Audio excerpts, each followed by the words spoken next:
The little engines were busy clearing their railroad of leaves and broken branches. Peter, Sam, and Rusty often worked together. One day, Rusty helped Peter Sam to a water tower.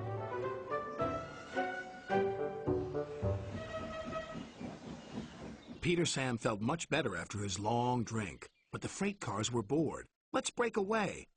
Their loads were heavy and the couplings old. One snapped.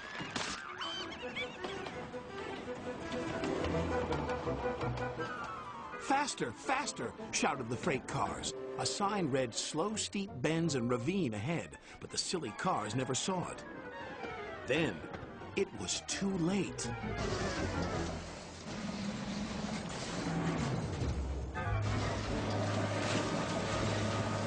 Peter Sam arrived at the scene of the disaster. His driver sighed. This was our fault. We didn't secure them properly. We'll have to get help to pull them out. Sir Topham Hatt will be very annoyed. And he was. You will work in the yards until I can trust you again.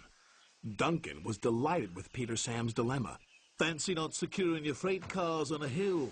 They'll come back to spook you and your special funnel. Woo!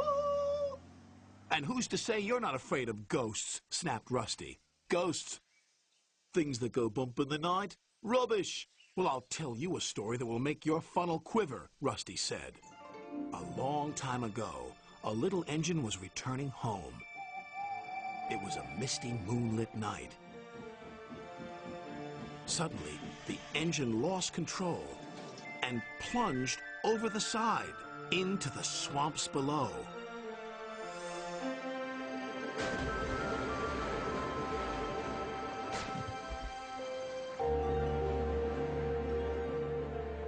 He was never found again. But many a workman will tell you that when the moon is full, they have seen the little engine trying to get home. But he never reaches the other side. So what do you think of that, Duncan? Rubbish, replied Duncan. Never mind him, Peter Sam. He'd be frightened if he really saw a ghost. This gave Peter Sam's driver an idea. Let's play a trick on Duncan.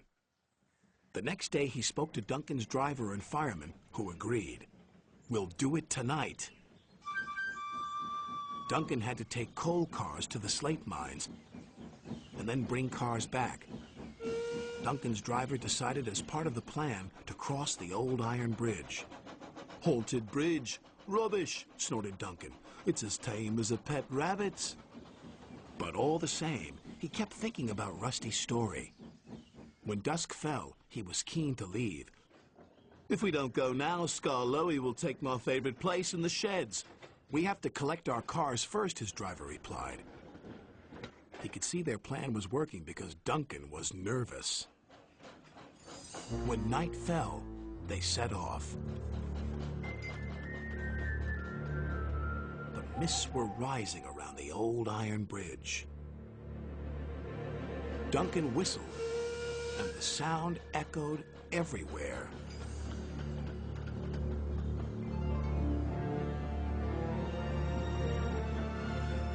Then, ahead, he saw flickering lights. His driver knew they were only insects that shine brightly at night, but to Duncan they looked like an engine.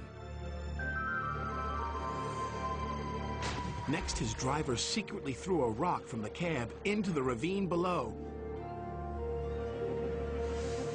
It's the ghost! Take me back! Take me back, please!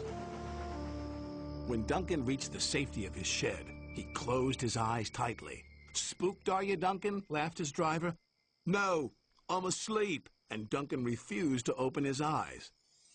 He did, though, when he thought his driver wasn't looking, just to make sure that he was still there.